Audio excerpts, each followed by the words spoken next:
Hello and welcome to Trade of the Week on Monday, the 5th of June 2023. Last week, my colleague Chris Beecham went long cable, that is to say the British pound against the US dollar, and he did so at 124.17 and had an upside target of around 126. But in actual fact, that didn't quite get hit.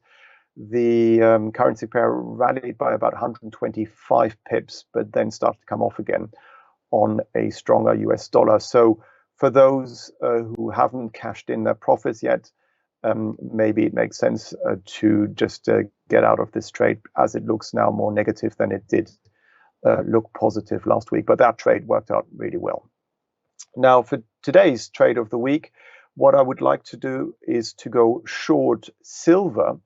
And as you can see here, last week we had a recovery in the price of silver take us to $24.02, just marginally above the mid-May high at $24.01. And then we had this bearish dark cloud cover formation on Friday.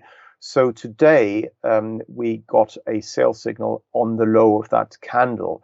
So that's why I believe from a technical perspective, I would like to go short. And also from a risk reward point of view, if we go short, for example, here at $23.58 with a stop loss at $24.03, then there's very little risk involved with regards to the potential profit, which would be down here at the red line, the 200-day simply moving average around $22.15. So the trade is basically a technical one, a continuation of the previous trend, which has been pointing lower since the May highs.